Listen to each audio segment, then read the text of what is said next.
The Void Walker. For 3 centuries, the Vex Imperium had spread across the stars like a plague, consuming everything in their path. They were not interested in diplomacy or cooperation, only in subjugation. Their massive obsidian fleets had broken the backs of 100 civilizations, turning proud species into servants and converting free worlds into resource farms for their endless expansion. The galaxy had once been a tapestry of diverse cultures and alliances. The Meridian Accord with their crystalline cities that captured starlight, the Sylvan Collective with their living vessels that sailed the void on solar winds, and the Quantum Hegemony with their reality-bending technologies, all reduced to footnotes in the Vex archives, their populations scattered or enslaved. The Galactic Assembly, once a forum for cooperation between spacefaring species, had been reduced to a theater where representatives of conquered worlds gathered to receive their orders from Vex overlords. These representatives wore collars of submission, black metal bands embedded with neural inhibitors that prevented rebellion even in thought. The assembly was now nothing more than a mockery of its former purpose, a place where the Vex displayed their dominance. Supreme Commander Xorvash of the Vex Imperium stood on the central platform of the assembly chamber, his 7-foot frame encased in armor that seemed to absorb light rather than reflect it. His face was hidden behind a mask of shifting metal that displayed only his eyes, cold, violet, and utterly devoid of compassion. The border worlds of Sector 117 have been completely pacified, Xorvash announced, his voice echoing through the silent chamber.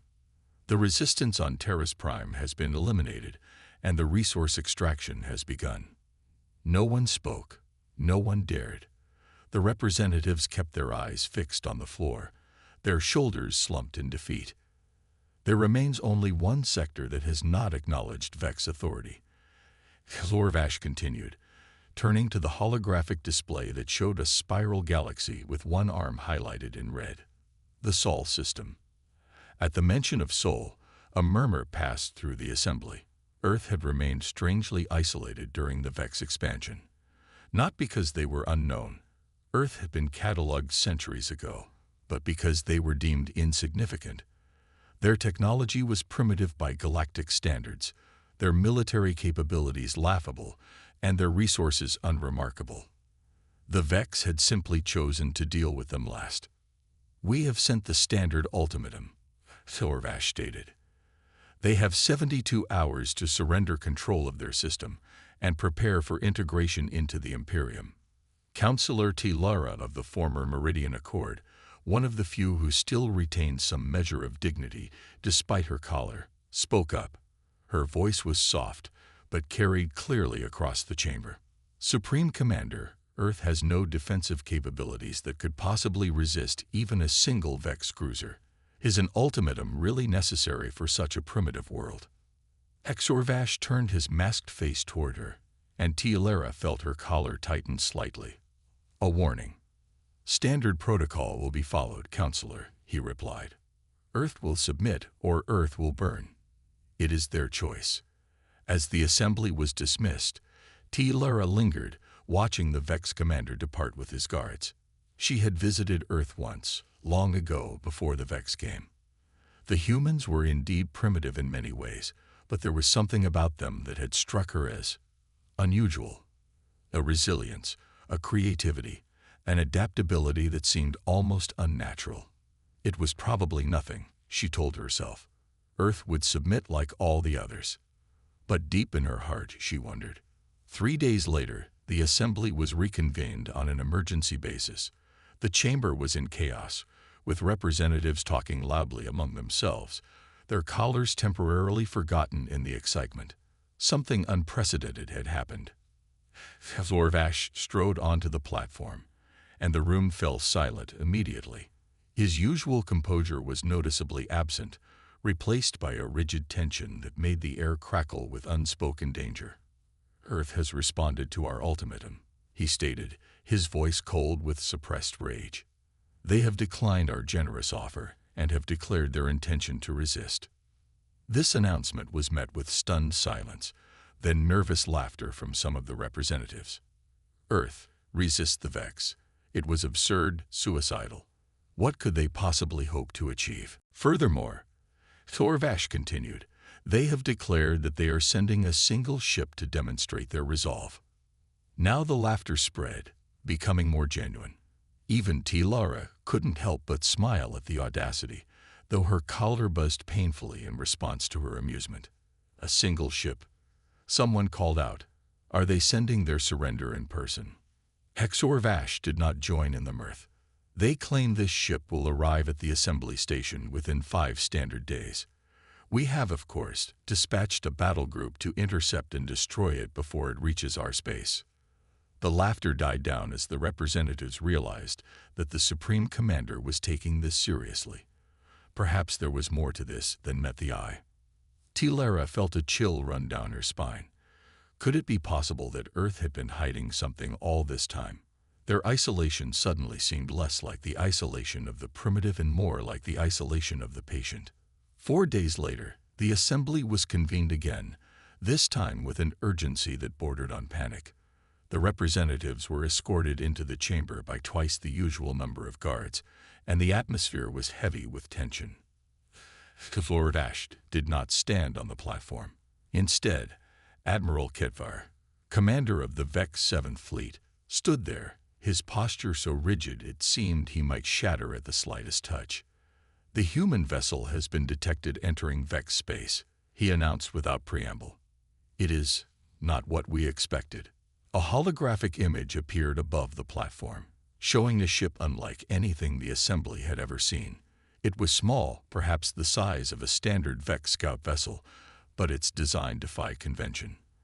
The hull appeared to be made of a material that seemed to shimmer between solid and incorporeal, making it difficult to focus on for more than a few seconds. There were no visible propulsion systems, no weapons arrays, no communication antennas, just a smooth, featureless craft that somehow moved through space as if space itself was bending around it. We have attempted to scan the vessel, but our sensors cannot penetrate its hull. Admiral Ketvar continued. We have attempted communication, but it does not respond. We have fired warning shots, but... He paused, and for the first time, Tilara saw fear in a Vex officer's eyes. The energy weapons pass through it as if it isn't there, and physical projectiles are. Redirected. Redirected? Someone asked. They change course mid-flight and return to their source, Ketvar clarified, his voice barely above a whisper. The chamber erupted in confused murmurs. This was impossible technology, beyond even what the quantum hegemony had achieved at its height. The battle group has been ordered to destroy this vessel at all costs, Ketvar concluded. We will. He was interrupted by a subordinate who rushed onto the platform and whispered urgently in his ear. The Admiral's already pale complexion turned ashen. The battle group has engaged the Earth vessel, he announced, his voice hollow. The cruiser Inevitable Dominion fired its main cannon at point-blank range. The Earth ship absorbed the energy completely. Then it emitted what appeared to be a pulse of some kind. The holographic display shifted to show a recording of the engagement.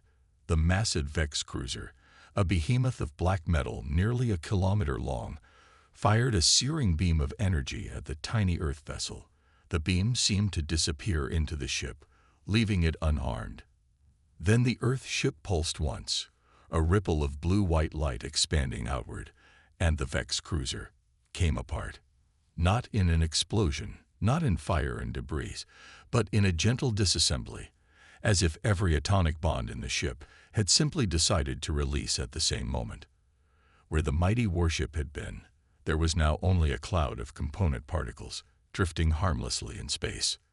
The recording ended, and the assembly sat in horrified silence. The battle group has been destroyed, Admiral Ketvar said quietly. All 17 ships, 3,412 Vex warriors, gone. And the Earth ship? Tilara found herself asking, her collar forgotten in the moment of crisis. Continuing on its original course, unchanged, Ketvar replied. It will reach this station in approximately 20 hours. The panic that followed was immediate and absolute. Representatives screamed for evacuation ships, for protection, for explanations. The Vex guards struggled to maintain order, their own fear evident despite their training.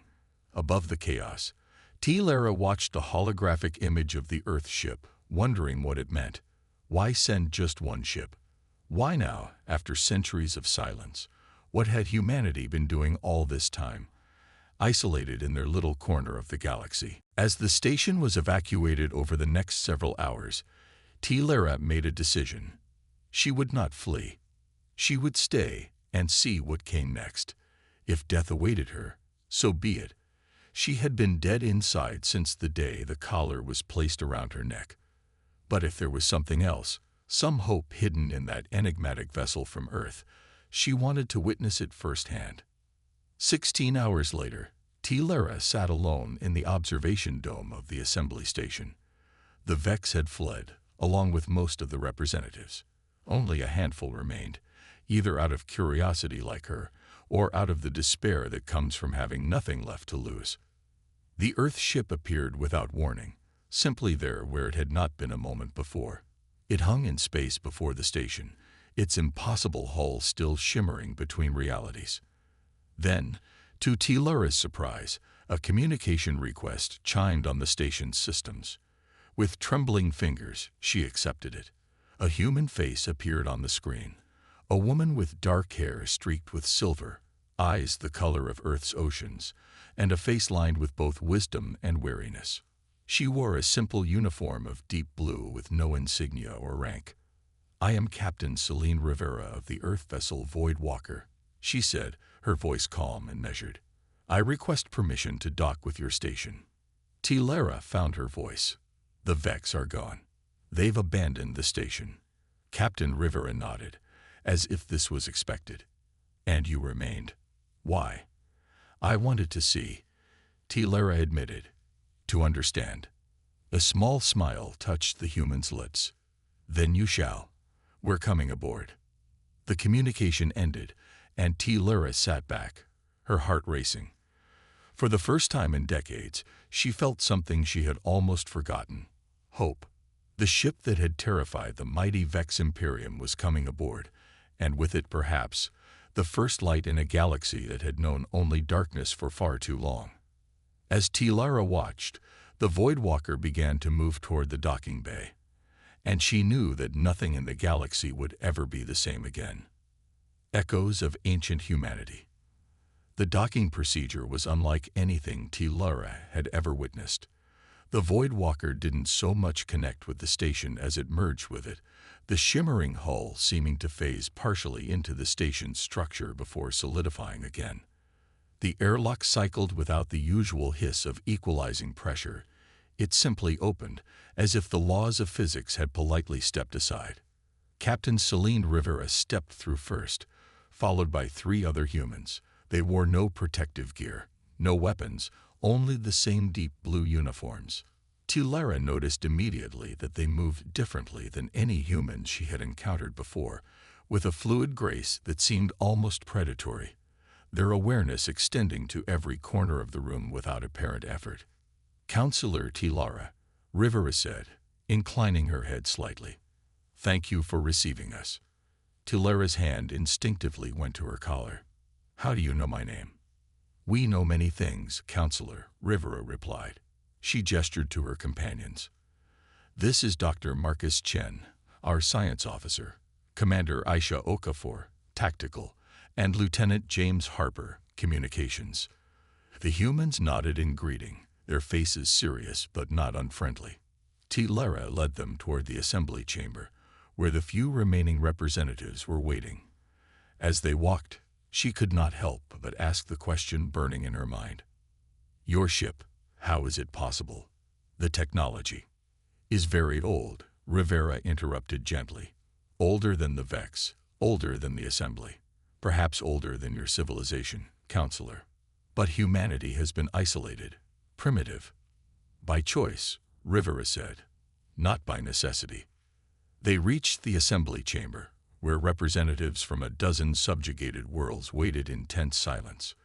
The collar around Lara's neck suddenly felt heavier than usual, a constant reminder of her people's defeat and humiliation. Captain Rivera stepped onto the central platform, her presence somehow filling the vast space despite her average height. When she spoke, her voice carried effortlessly to every corner of the chamber. "My name is Celine Rivera, captain of the Earth vessel Voidwalker. I bring you greetings from Earth and an apology." "An apology?" one of the representatives called out, confusion evident in his voice. "Yes," Rivera nodded solemnly. "For our long absence, for our silence while the Vex consumed world after world, for waiting until now to act." The chamber erupted in murmurs. Lara studied the human captain closely, trying to understand what was happening. This was not what anyone had expected. "We have observed the galaxy for centuries," Rivera continued once the noise had subsided. "We have watched civilizations rise and fall. We have catalogued the atrocities of the Vex Imperium. And we have prepared." "For what?" Lara found herself asking. "For this moment," Rivera replied simply. "The moment when humanity would return to the stars." Dr. Chen stepped forward, activating a device on his wrist. A holographic display appeared above the platform, showing the galaxy in intricate detail. Certain systems were highlighted in blue, forming a pattern that radiated outward from Earth like the spokes of a wheel. Earth was not always isolated, Chen explained, his voice carrying the measured tone of a lecturer. Long ago, humanity spread to the stars, establishing outposts across this sector of the galaxy. We were young, ambitious, and perhaps too trusting. A hologram shifted, showing a series of conflicts, worlds burning, fleets engaged in battle. We encountered others who did not share our values, Chen continued, who viewed our expansion as a threat. A war followed, a war that nearly destroyed us. In the aftermath, humanity made a choice. We withdrew from galactic affairs. We turned inward. We focused on developing technologies that would ensure our survival, no matter what the future held. And you abandoned the rest of us to the Vex, a representative accused bitterly. Commander Okafor spoke for the first time, her voice sharp but not unkind. We were not ready. The technology that powers the Voidwalker is not merely advanced. It is dangerous. It took centuries to perfect, to ensure it would not destroy us along with our enemies. We couldn't risk it falling into the wrong hands, including the Vex. What exactly is this technology? Lara asked, her scientific curiosity overcoming her caution. Rivera and her crew exchanged glances, then the captain nodded to Chen, who adjusted his holographic display. The image changed to show something that defied easy description, a matrix of energy and matter intertwined in patterns that seemed to fold in on themselves infinitely. We call it void architecture, Chen said. It allows us to manipulate the fundamental structure of reality, space, time, matter, energy, as if they were clay in our hands. The Voidwalker isn't just a ship. It's a node in a network that spans dimensions beyond normal perception. Lara felt her mind struggling to comprehend the implications. If this was true, if humans had mastered such technology, then their isolation wasn't an admission of weakness. It was a deliberate choice made by a species far more powerful than anyone had imagined. "So why reveal yourselves now?" she asked. "Why not continue your isolation?" "Because of this," Rivera said, tapping her collar. The neural inhibitor around Lara's neck clicked open, falling away to clatter on the floor. Around the chamber, the collars of every representative did the same, triggering gasps of shock and tears of relief. "The Vex went too far," Rivera continued, her voice harder now. "Subjugation is one thing. Mental enslavement is another. When they developed these collars, they crossed a line that we could not allow to stand." One of the representatives, an elderly Sylvan whose living bark skin had grown around his collar over years of captivity, stepped forward shakily. "You came for us. For people you don't even know." "Yes," Rivera said simply. "That is what humanity does, or at least what we aspire to do when we're at our best." Lieutenant Harper, who had remained silent until now, activated a communication device. "The Void Walker isn't alone anymore, Captain. The rest of the fleet has arrived." The holographic display shifted to show the space outside the station. Lara gasped. Where there had been empty void moments before, now there were ships. Hundreds of them. Thousands perhaps of varying sizes, but all sharing the same shimmering, reality-defying hulls as the Void Walker. They had appeared without warning, without hyperspace signatures, without any indication of conventional travel. "This is Admiral Helena Castor of the Earth Defense Fleet," a new voice announced over the chamber's communication system. "Captain Rivera, is the assembly secure?" "It is, Admiral," Rivera confirmed. "The representatives are free. The Vex have fled." "Excellent. The Vex Central Command has been located. Their leadership is being contained as we speak." Lara couldn't believe what she was hearing. The Vex Imperium, the unstoppable force that had crushed 100 civilizations, was being dismantled in a matter of hours by a fleet that seemed to appear and disappear at will. "What happens now?" she asked, her voice barely above a whisper. Rivera turned to her, and for the first time, Lara saw the weight of command in the human's eyes, the burden of decisions that affected billions of lives across countless worlds. "Now we rebuild," Rivera said. "Together. The assembly will be reconstituted, but not as a puppet theater for tyrants. As a true forum for cooperation between all spacefaring species, including humanity." "And if another threat rises?" someone asked. "Another empire like the Vex, then they will face not just Earth, but a united galaxy," Rivera promised. "We've learned from our mistakes. Isolation is not the answer. Alliances." As the representatives began to grasp the magnitude of what was happening, excitement spread through the chamber. Centuries of oppression were ending before their eyes. The collars were gone. The Vex were falling. Hope, long forgotten, was rekindling. Lara approached Rivera quietly as the celebration grew around them. "There's something I don't understand," she said. "If you had this power all along, why hide it? Why let the galaxy believe you were primitive?" Rivera's expression softened. "It's difficult to explain, but I'll try. Humanity has a complicated relationship with power. Throughout our history, we've seen what happens when advanced technology falls into the hands of those who would misuse it. The Void architecture isn't just a tool. It's a responsibility. We needed to be certain we were worthy of it before we revealed it to the galaxy. And now you are." Lara pressed. "No," Rivera admitted with surprising candor. "But we're trying to be. And sometimes, when faced with atrocities like what the Vex have done, trying has to be enough." The conversation was interrupted by an urgent communication. Harper activated the holographic display again, showing a Vex battleship, larger than any Lara had ever seen, emerging from hyperspace near the station. "The Terminus," someone whispered in horror. Sorvash's flagship. The massive vessel dwarfed even the station, its hull bristling with weapons designed to crack planets. The sight of it had reduced armies to despair, had been the last thing countless civilizations witnessed before their fall. "Admiral Castor," Rivera called calmly. "We have company." "We see it, Captain," came the reply. "Holding position. This is your show." Rivera nodded to Okafor, who stepped forward with a small device in her hand. She activated it, and a narrow beam of light connected the device to the holographic display. The image of the Vex flagship magnified, revealing details of its structure, its weak points, its command center. "Supreme Commander Sorvash," Rivera said, her voice now broadcasting directly to the Vex vessel.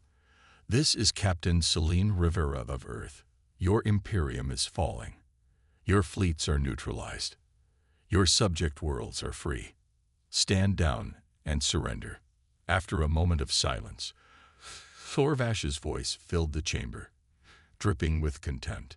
"Human vermin, you think your trickery and your single ship frightens me. The Terminus carries enough firepower to reduce your pathetic Earth to ash. Surrender now, and perhaps I will let your species live as slaves." Rivera sighed, exchanging a glance with Okafor. "Commander, if you would."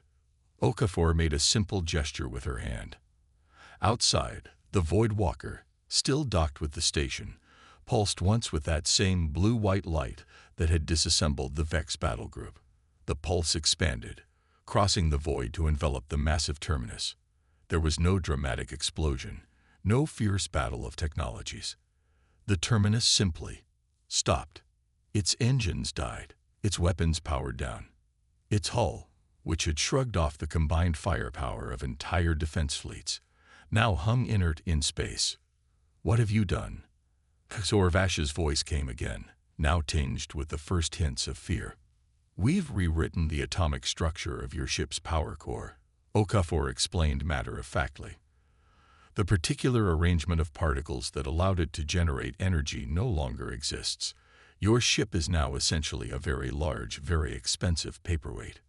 Stunned silence followed, both in the chamber and from the Vex flagship.